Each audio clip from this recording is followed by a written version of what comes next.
그리스도 예수 안의 성자들이라는 제목을 가지고 함께 말씀을 우리 함께 나눕니다.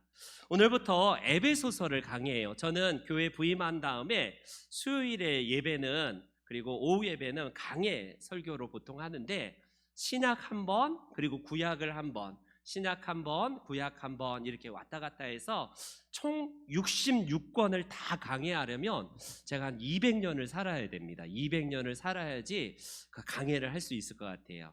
그래서 66권을 다 강해하기란 아마 시간적으로 불가능할 것 같습니다. 왜냐하면 강해 설교는 뭐 5절, 짧게는 오늘처럼 1, 2절 이래갖고 우리가 출애굽기도 제가 알기로는 한 4년, 5년 걸렸거든요. 그만큼 긴 시간을 요하기 때문에 에베소서도 얼마나 갈지는 모르지만 함께 말씀의 은혜를 나누도록 하겠습니다. 여러분, 에베소서는 무슨 서신이라고 하냐면 바로 교회 서신 중에 걸작이라고 후대에 칭해집니다. 교회론에 관해서 에베소서처럼 진짜 진주와 같이 하나님의 신비를 드러내는 서신은 많이 없어요. 에베소서에 나타난 교회론이 교회가 얼마나 영광스럽고 아름다운 곳이며 하나님께서 그 디자인하신 교회가 비록 이 땅의 에베소 교회, 그 감옥에 갇혀있는 바울사도 오늘날 저와 여러분들이 무슨 그렇게 삐까뻔쩍한 교회당이 아닐지를 모르지만 하나님의 교회가 얼마나 영광스러운가를 보여주는 서신이 바로 에베소서라고 할 수 있습니다. 그래서 교회의 영광스러움과 특별히 그리스도의 신부된 우리가 신랑 되신 예수 그리스도로 인하여서 교회가 얼마나 찬란한가를 우리가 이제 앞으로 계속해서 에베소서를 통해서 볼 수 있습니다. 에베소서의 가장 유명한 설교 중에 설교가 마틴 로이드 존슨이라고 그 목사님이 계세요. 원래 의사인데 이분이 의사하시다가 목회자가 되셔서 굉장히 유명한 우리 목회자들을 위한 주석서들이나 이런 설교집들을 많이 남겼는데 저도 이분의 에베소서 강해 전질이 있는데 강해 설교의 대가답게 진짜 주옥과 같이 우리 후대의 목회자들과 성도들에게 에베소서 강해라는 로마서 강해와 더불어서 정말 중요한 전집을 이 땅에 남겨놓으신 책이 바로 에베소서 강해입니다. 에베소 지역은요, 알다시피 사도 바울이 가장 전도여행하면서 많이 머물렀던 지역 중에 가장 오래된 지역이 바로 이 에베소 지역이에요. 거기에서 어떤 성경을 썼냐면 갈라디아서를 썼어요. 그리고 빌립보서를 썼고요. 고린도 전후서를 에베소에 머물면서 성령의 영감을 받아서 그곳에서 기록한, 그만큼 에베소와 바울 사도는 때려야 뗄 수 없는 귀한 장소라고 할 수 있습니다. 그래서 우리는요, 이 서신을 대할 때마다 에베소서 하니까 에베소 교인들만을 위한 서신처럼 비춰지기도 해요. 그런데 이 성경 사본학이라고 하거든요. 신학교에서는 이 성경이 어떻게 집필되었는가 막 연구하는 연구가들이 있어요. 그거를 이제 성경 사본학이라고 하는데 신학계에서 이 사본학에 보면 에베소에 있는 교회에게 편지한다라고 하는데 이 에베소라는 지역이 바티칸 사본, 시내 사본, 그리고 파피루스 사본, 여러 성경의 사본들이 있는데 그 사본에는 에베소 교인들에게 편지 보낸다라는 에베소 지역이라는 명칭이 등장하지 않아요. 어떤 데는 에베소라고 분명히 말을 하고 있고 우리 개역 성경에도 에베소에 있는 성도들에게 편지한다라고 했는데 어떤 성경에는 사본에는 에베소 지역이 생략이 되고 있어요. 이걸 자유주의 신학자들은 짜집기 돼서 막 이래서 그렇다고 하는데 저는 좀 유연하게 보고 싶습니다. 에베소가 물론 지명으로 에베소 교회를 위해서 서신을 보내지만 꼭 에베소 교회만을 위한 서신이 아니에요.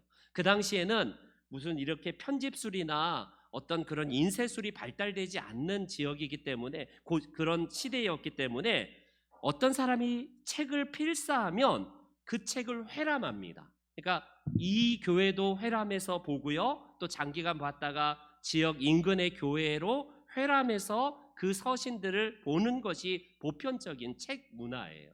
그래서 책이 귀하기 때문에 오늘날처럼 막 찍어내서 이쪽 교회도 다랑에 보내고 저쪽 교회도 다랑 보내면 좋겠지만, 아시다시피 2000년 전에는요 그런 인쇄술이 발달되기 전이기 때문에 사도 바울이 기록한 것을 받았던 에베소 교회가 이 서신서를 읽고 나서 주변의 여러 지역에 회람해서 함께 라우디게아와 골로새도 가깝거든요. 그 지역의 인근에 이 바울 사도의 서신을 보내면서 함께 이 서신을 성령의 영감으로 쓰여진 성경이다라고 해서요 그들이 읽었을 가능성이 이건 너무나 당연합니다. 그래서 이 성경이 2000년 전에는 일부 그 당시에 지금의 튀르키예 지역과 소아시아 지역의 그 교회에 국한되었겠지만 2000년이 지난 오늘날 우리에게는 지금 만수동에 위치한 신명중앙교회 성도들에게 동일하게 지역을 생략했다는 것은 이 인천 지역 그리고 만수동 우리 신명중앙교회 성도님들에게도 성령의 영감으로 지금도 하나님께서 읽기를 원하신다라고 할 수 있습니다.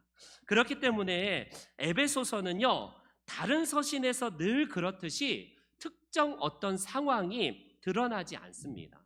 상황에 국한되지 않고요 한편의 교회가 무엇인가를 한편의 서신서를 통해서 사도 바울은 나타내주고 싶어요.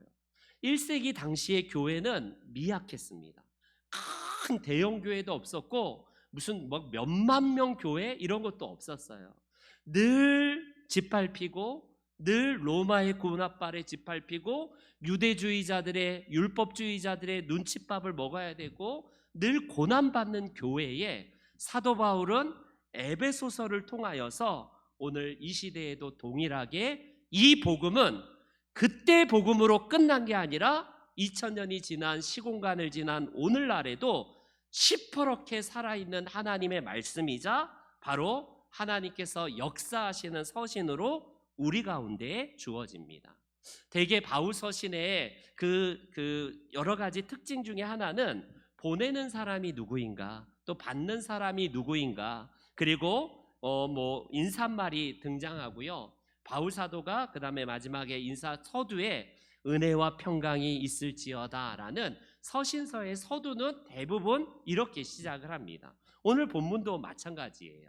여러분 보내는 사람은 당연히 바울이고요. 받는 사람은 에베소 교회뿐만 아니라 그 지역의 에베소 지역 인근의 모든 성도들에게 대상으로 사도 바울은 인사말을 하는 것이 오늘 본문의 내용이에요.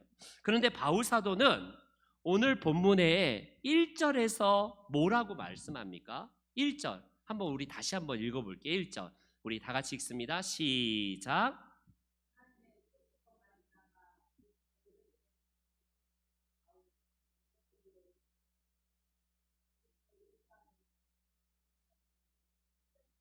사도 바울은 당신 자신을 뭐라고 소개를 하냐면 바로 예수 그리스도의 사도다라고 당당하게 밝히고 있습니다. 여러분 그리고 나서 하나님의 뜻으로 내가 사도가 되었다라고 그는 자기 자신의 정체성을 드러내고 있어요. 여러분 그 당시 1세기에는 율법주의의 사도들이 굉장히 많아요. 율법학자들은 대부분 모세오경을 통하여서 우리는 모세오경을 연구하는 사람이다. 우리 유대인들은 할례를 받고 모세를 통해서 율법을 배운 자들이다. 이런 자부심이 있거든요. 근데 사도 바울은 나는 바울 사도의 바로 모세의 율법의 사도가 아니라 예수 그리스도의 사도다라고 이렇게 이야기를 합니다. 거기서 더 나아가서 그는 내가 사도가 된 것이 곧 하나님의 뜻 가운데에 되었다라고 말씀을 합니다. 여러분 이게 바로 중요해요. 우리의 정체성이 무엇이냐에 따라서 우리의 삶의 질서가 달라져요. 내가 세상의 노예가 되는 것은 왜 그러냐면 세상의 세계관이 내 마음에 박혀있기 때문에 그래요. 사도 바울은 나는 하나님의 사도다, 바로 예수 그리스도의 사도다라고 하니 그가 그의 정체성이 있기 때문에요 다른 것의 노예가 되지 않습니다. 오늘날도 마찬가지예요. 우리는 탐욕의 노예가 되는 성향을 누구나 다 가지고 있습니다. 오늘도 막 여러 뉴스에서 목회자의 추문이 막 어떠고, 돈이 뭐 헌금이 어떡하고, 여자 문제가 어떡하고 막 이런 시대잖아요. 왜 그럴까요? 저도 장담할 수 없지만 우리가 정체성을 뭘로 가지느냐에 따라서 그래도 흔들리기 쉬운 우리이지만 하나님의 정체성이 우리를 붙잡아 주시는 겁니다. 사도 바울은요, 탐욕의 노예나 기타 여러 그 제도의 노예, 시대에서 원하는, 사람들이 원하는 그런 사도가 아닌 예수 그리스도의 나는 사도다라는 이 정체성으로 그가 말을 합니다. 심지어 그는요, 그동안 자랑하고 그동안 자기가 추구했던 모든 것을 뭐라고 처리하냐면 배설물로 여겼다라고 이야기를 합니다. 내가 그동안 그렇게 추구했던 모든 것들은 예수 그리스도를 내가 추구하는 것에 비하면 다 아무것도 아닌 것을 깨닫고 나서 배설물로 여겼대요. 그러니까 똥 취급했대요. 전에는 사도 바울은 남들보다 앞장서기 좋아하는 게 율법에서 1등하기를 원했고, 누구보다도 열정적이고 나는 더 잘났다라는 것을 드러내기 위해서 달려갔던 인생입니다. 그런데 이제는 나는 이제는 그런 모든 것들을 배설물로 여기고 그리스도를 이제 얻은 자로서 그리스도의 사도가 되었다라는 이거예요. 오늘날 천 목사가 만약에 그리스도의 사도다라는 이 정체성이 없으면 세상의 정치적인 신념으로 설교할지도 몰라요. 설교할 때마다 막 뭐가 어떻고 무슨 정치 얘기하고 있고, 그걸 그냥 성경은 대충 읽어놓고 정치 얘기하면서 막 사람들에게 선동하고 우파가 어떻고 좌파가 어떻고 뭐가 어떻고 이러면서도 막 성도들은 아멘 하는 사람들로 양산해도 그게 바른 복음이라고 생각하는 거예요. 왜 그럴까요? 목회자이지만 세계의 세상의 이념의 종로로 타는 겁니다. 여러분, 목회자가 이념으로 추구하는 게 돈이 최고의 가치라면 어떻게든지 성도님들 부자 되라고 막 어떻게든지 강단에서 부자 되는 법에 대한 강의들, 그런 게 주를 이룰 겁니다. 오늘날 교회 안에 놀랍게도 부자 되는 법이 막 얼마나 설교로 둔갑하는지 몰라요. 제일 심하지만 우리 그 조엘 오스틴이라고 우리 긍정의 힘 뭐 그런 책들이 있잖아요. 그 잘 되는 나, 그게 뭐냐면 내가 원하는 대로 된다. 부자가 되는 상을 원하라. 그러면 그 부자가 된다. 결국에는 예수 그리스도의 십자가로 구원받은 감격 이런 게 아니라 이 땅의 처세술, 어떻게든지 회사에서 잘 되고 내가 어떻게 부자가 되고 인간관계에서 승리하는 법들, 그건 교회가 안 가르쳐도 세상에서 얼마든지 가르치는 거예요. 교회만이 줄 수 있는 참된 복음, 그것이 강단에서 나오지 않는 이유는요, 그리스도의 우리가 사도가 아니라는 것을 반증하는 것이라고 할 수 있습니다. 그래서 우리가 교회라는 이름으로 모인 이유도 천 목사의 생각을 여러분들이 따라오서 교회로 모인 게 아니에요. 예수 그리스도의 십자가를 통하여서 나를 구원하신 그 은혜에 감격함으로 우리가 모여 있는 거 아닙니까? 우리가 예배드리는 것도 예수 그리스도의 구속으로 말미암아 구원받은 하나님의 백성으로 그분이 우리의 이유가 되었고 내가 그리스도의 사도가 되었다라는 사도 바울의 이 정체성처럼 우리도 그런 마음으로 예배하고 있는 거예요. 오늘날 교회가 그렇기 때문에 사도 바울이 가지고 있는 이것을 우리도 다시 회복해야 돼요. 두 번째로 사도 바울은 예수 그리스도의 사도뿐만 아니라 이것은 내 뜻으로 된 게 아니래요. 나는 예수 그리스도의 사도가 되려고 한 적도 없고 오히려 핍박하고 교회를 박해했던 그런 장본인이었는데 어느 날 보니까 하나님의 뜻 가운데에 내가 부르심 받았대요. 이것은 사도 바울이 그동안 얼마나 막 자기가 추구했던 바와 반대입니까?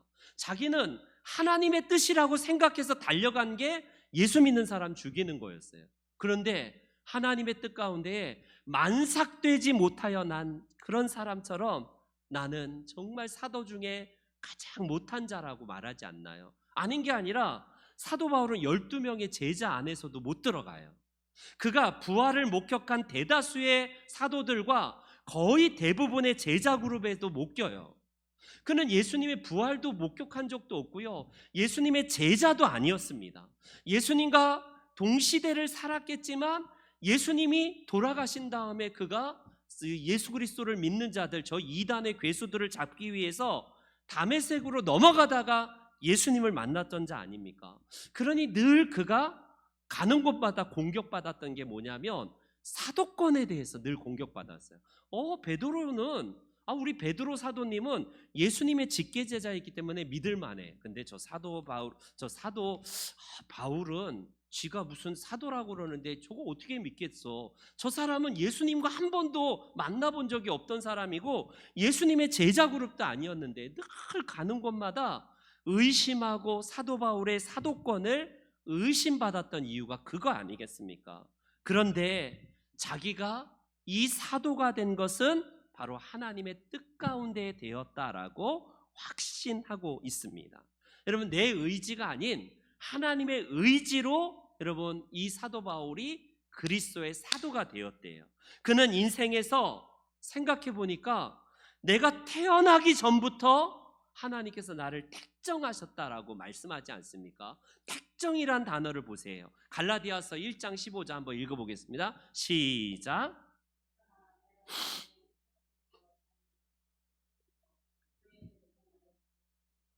내 어머니의 태로부터 나를 택하셨대요. 우리 장로교는 예정론이잖아요. 내가 조직되기 전부터 하나님은 나를 택하셔서 내가 하나님의 뜻 가운데 구원받은 것을 이야기하는데 사도 바울도 그런 거예요. 그리고 계속해서요, 그는요, 이 모든 것이 내 뜻이 아니라 하나님의 은혜 가운데 뜻 가운데에 부르심 받았다는 확신을 갖고 있습니다. 자기 착각이 아니에요. 그냥 어느 날 빛을 봤다는데 막 경기 일으켜서 자기가 뭐 예수님을 만났다는데 그거 착각인 거 아니야? 사람들이 얼마든지 사도 바울을 공격했지만 사도 바울은 나는 내가 내 의지가 아닌 하나님께서 부르셔서 내 하나님의 뜻 가운데 내가 사도가 되었다라는 확신입니다. 그러니 물러섬이 없는 거예요. 여러분, 우리의 인생을 바라보는 그리고 살아가는 태도도 이래야 돼요. 우리가 왜 세상에 자꾸 작아지는 줄 알아요? 저도 물론 여러분들처럼 직장에 내내 다니면서 안 믿는 사람들에게 치이고 여러분 그러면 쪼그라들 수는 있을 것 같아요. 저도 직장 생활을 해봤기 때문에 압니다. 그런데 너무나 참패하는 이유가 뭐예요? 내가 하나님의 뜻 가운데에 이 직장을 보내셨구나. 나는 어찌 되었던 내 정체성은 하나님의 뜻 가운데에 세워지신 것이구나. 나를 모태에서부터 택정하시고 나를 하나님의 은혜 가운데 구원하셨고 내가 하늘 백성으로 살아가게 하셨다라는 이 자기 확신만 있으면 타협하지 않아요. 타협하지 않습니다. 그래도 타협하려고 하는 그 유혹 속에서 흔들림 속에서도 분별력을 생기게 마련입니다. 내가 어쩌다 보니까 구원받고 내가 그냥 원해서 구원받은 것도 아니고 내가 그냥 뭐 인생을 그냥 어쩌다가 살아보다 보니까 여기까지 온 거고 그런 게 아니래요. 이거 뭐 운명의 장난도 아니고 나는 맨날 왜 이렇게 지질하게 복이 없지? 그런 것도 아니래요. 여기까지 걸어온 모든 길들이 다 돌아보면 하나님의 뜻 가운데에 우리를 세우셨고 인도해 가셨대요. 그래서 우리는 우연이 없습니다. 우연히 그러고 됐고 인생은 우연과 우연의 만남 속에서 필연이 됐다는 세상처럼 그런 세계관을 갖지 않아요. 우리는요, 하나님은 실수하지 않는다. 비록 내 삶에서 비뚤어지는 것처럼 보일지라도 비뚤어진 이 길들 속에서 전체의 그림을 보면 그 길이 꼭 필요했었기에 하나님이 나를 보내셨고 훗날에 그때 우리가 무릎을 치고 그때 깨달아요. 지금은 모를 수 있습니다. 그렇기 때문에 하나님의 뜻이 한순간도 실수가 없고 하나님의 경륜 가운데 우리를 무의미하게 다루신 적은 없어요. 저도 고통 속에서 얼마나 많은 밤들을 20대 거의 10년 동안을 저는요 그 정말 하나님 앞에 부르짖는 시간들을 보냈습니다. 그래서 그 10년 동안을 하나님 앞에 인생에 나는 무의미하구나, 내 인생을 왜 이렇게 몰아가시는가 그렇게 했던데 지금 생각해보니까 다 할 수는 없어도 하나님이 그러셨기 때문에 그랬구나라는 것을 아주 조금은 깨달아가고 있습니다. 여러분, 하나님의 뜻을 생각한다면 우리가 지금 선택하고 내가 걸어가고 내가 호흡하고 내가 하는 모든 것들은 의미 있고 가치 있는 걸로 가득하다라는 사실입니다. 그래서 사도 바울은 내가 사도가 된 것은 하나님의 뜻 가운데에 되었다라는 사실입니다. 오늘도 이 귀한 은혜를 사도 바울만이 아니라 저도 여러분들도 동일하게 가져야 돼요. 목사님들은 특별한 부르심이니까 뭐 그런 걸 갖겠지, 나는 아니야. 여러분, 그렇게 생각하시면 안 돼요. 우리의 부르심은 동일합니다.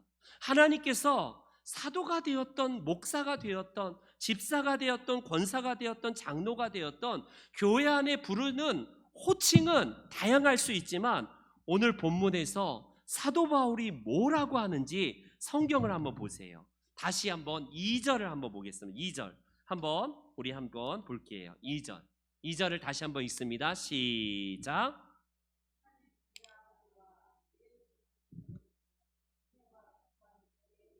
1절 죄송합니다. 바울은 에베소에 있는 누구에게요? 성도들이라고 지칭을 하고 있습니다. 성도들. 에베소에 있는 권사님, 집사님, 장로님, 뭐 누구님 이렇게 한 게 아니라 성도들이라고 해요. 성도들. 오늘날 어떤 분이 그러더라고요. 저희 교회도, 그래서 교회 안 나오신 분 있어요. 자기 이름을 연말에 우리 되고 연초에 되면 성도, 그분이 교육도 안 받고 그래서 성도라고 했더니 내가 기분 나빠서 이 교회 안 다닌다. 내가 왜 성도야 해갖고 난 다른 교회에서 집사인데 왜 나를 성도라고 넣어놨어 해서 그냥 안 나오더라고요. 여러분, 성도가 어떤 뜻인지 알아요? 그냥 뭐 계급 사회에서 그냥 핫바리 제일 밑에 있는 사람으로 그렇게 착각해서 그래요. 여러분, 교회 안에 있는 성도라는 지칭의 용어가 어떤 용어인지를 보십시오. 영어로 우리 표현은 성도하니까 집사도 안 되고 뭐 그냥 굉장히 끝발이 뭐 그냥 끝에 있는 사람으로 생각하기 쉬운데, 여러분, 우리가 성도래요. 성도가 뭐냐면요, saints예요. 저거 아니에요. saints예요. 이게 뭐냐면 성자라는 뜻이에요. 이게 또 감이 다르죠. 성자님, 우리 옆에 있는 분들 한번 보시면서 성자님 한번 해보세요. 시작. 조심스러워지죠. 이분한테 내가 괜히 성자라고 해야 되나? 저 인간이 성자 맞나? 막 이런 좀 그런 느낌이 있는데, 성도란 말이 성자예요. 우리는 성도랑 성자가 다른 말이라고 생각하는데 영어로 하면 saint예요. saint. 이게 뭐냐면 성자예요. 성자가 뭡니까? 카톨릭에서는 우리와 질이 다른 뭔가 특별한 고매한 삶을 살았던 사람들을 성자라고 지칭합니다. 그래서 성자들에게 지금도 기도하고 성 니콜라스, 뭐 성 누구 뭐 하잖아요. 안디옥 뭐 이렇게 하잖아요. 그 성이 바로 세인츠예요. 성도란 뜻입니다. 사도 바울은 우리는 별 볼 일 없는 것처럼 보이는데 에베소 교인들에게 여러분들은 성도님, 성자님에게 제가 편지를 보냅니다 라고 말을 해요. 그럼 에베소 교회는 조금 난데 고린도 교회는 저 말도 안 듣는 저놈들에게 나는 편지 보낸다 이럴 줄 아는데, 고린도 교회를 한번 보세요. 사도 바울의 고린도 교회를 향해서 뭐라고 하는지. 고린도에 있는 하나님의 교회, 곧 그리스도 예수 안에서 거룩하여지고 성도라 부르심을 입은 자들에게 사도 바울이 편지한다라고 씁니다. 여러분, 똑같이 에베소에 있는 교회나 고린도에 있는 교회나 사도 바울이 편지 수신자들을 뭐라고 지칭하냐면 지역만 다를 뿐이지 이쪽 지역에 있는 사람도 성자, 이쪽에 있는 고린도 지역도 성자예요. 여러분, 고린도 지역이 어떤 지역입니까? 고린도서에서 봤지만 거룩과는 먼 사람들입니다. 성스러움과는 먼 사람들이에요. 아볼로파니, 누구파니, 뭐 게바파니 늘 분쟁하고 파벌있고 이쪽 파 저쪽 파 늘 싸워요. 그리고 가난한 자, 부한 자들 갈등, 율법에 대한 어떤 강한 자와 약한 자들의 갈등들, 교회 안의 음행의 문제, 성적인 음행의 문제, 성령 충만을 막 오해해서 자기 자랑으로 삼는 사람들, 얼마나 시끄럽습니까? 고린도 교회가.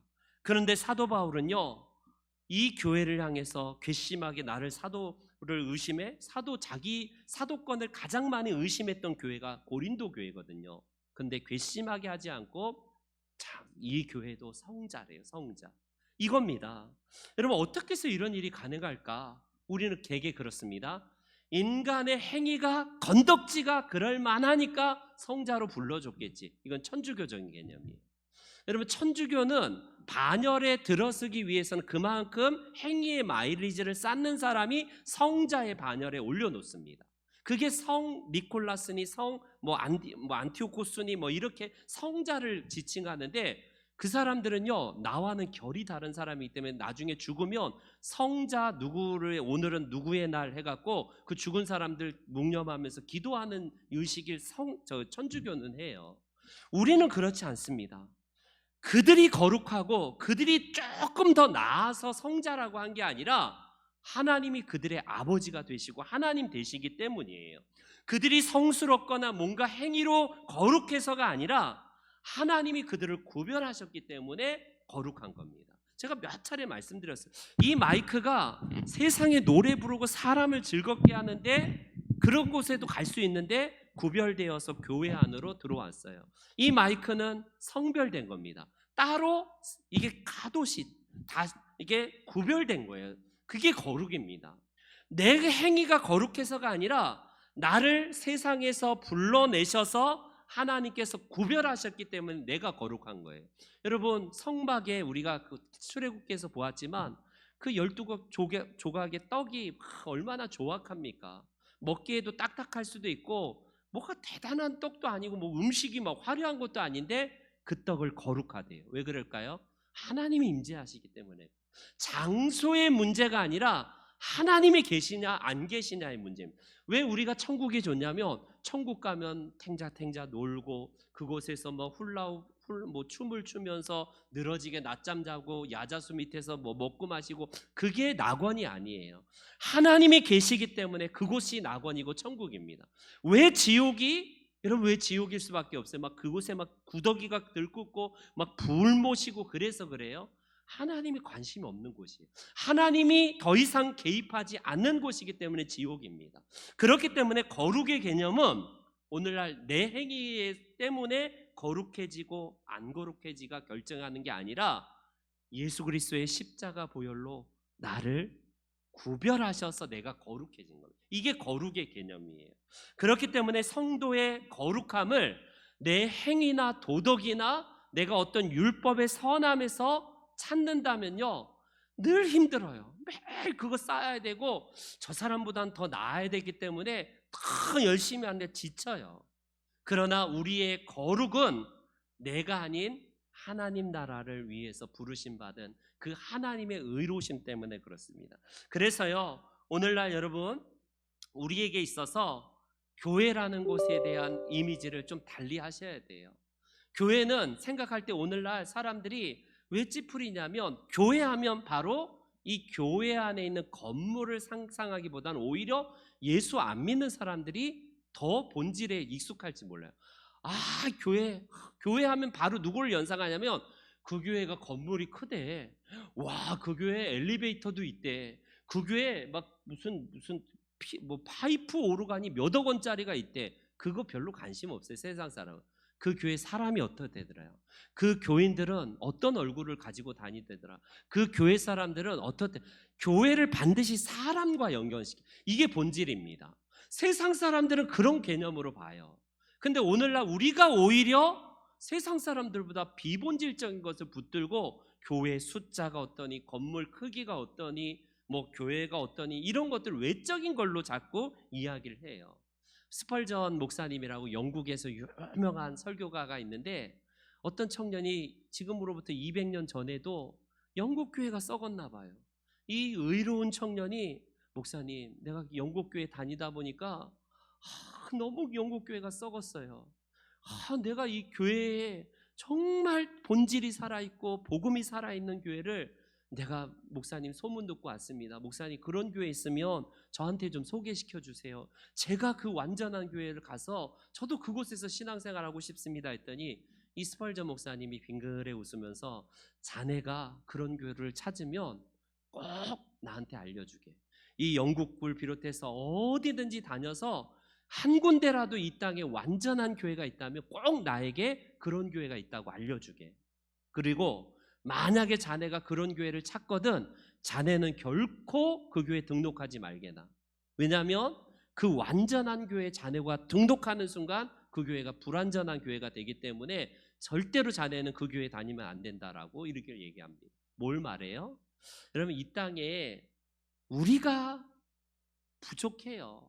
천 목사가 흠이 있고 늘 말씀을 전한다고 하지만 제 겉모습은 선할지 모르지만 제 속에는 악함들이 늘 이것 때문에 싸우는 거 아닙니까?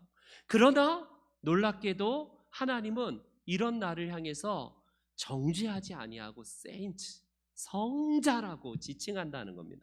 고린도 교회 안에 있는 성도들이래요. 일부 몇 퍼센트, 1%의 사람만 성자라고 한 게 아니라 누구나 다 예수 그리스도의 부속으로 인하여서 우리는 성자로 부르심 받았다라고 합니다.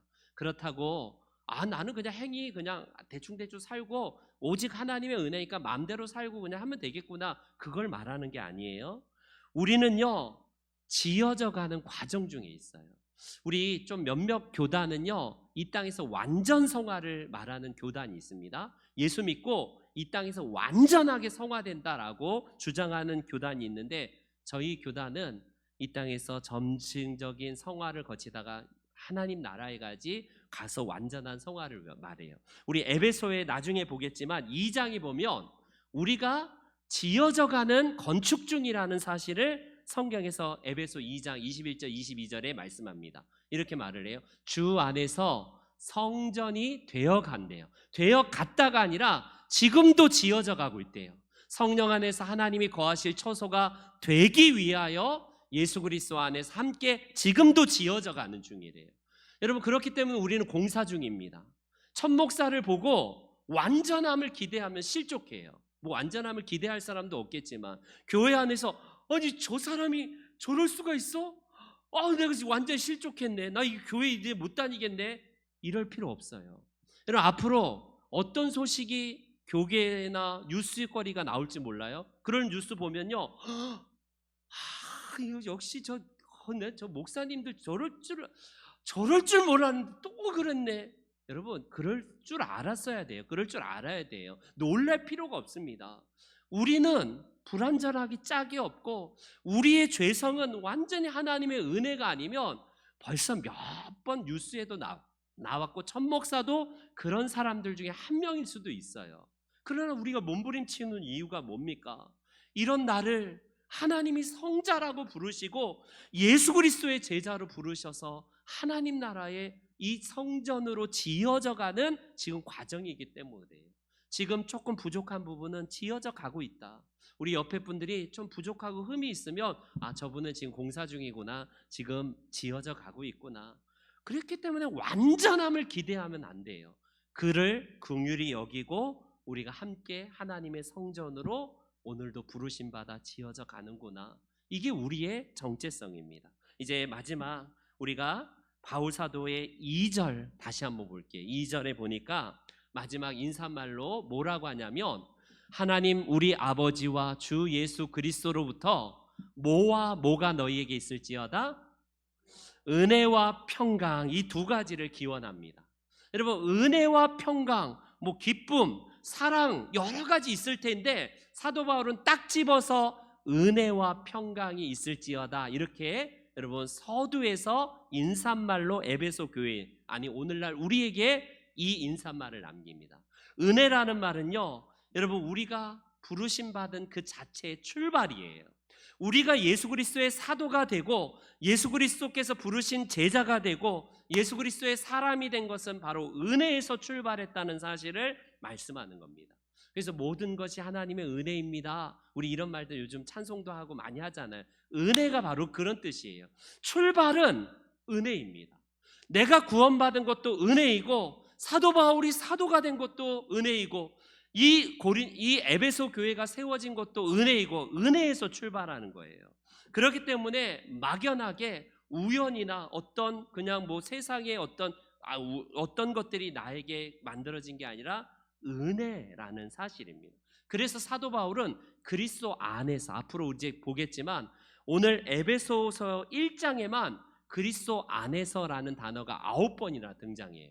여러분 사도 바울 서신서에 전체에 보니까 164회나 in Christ, 예수 그리스도 안에서, 그리스도 안에서라는 이 용어가 굉장히 사도 바울의 신학을 결정하는 주제입니다.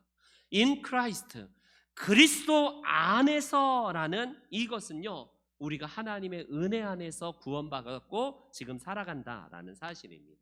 은혜가 시작이라면 이제 평화는 그 마지막 결론이라고 할 수 있어요.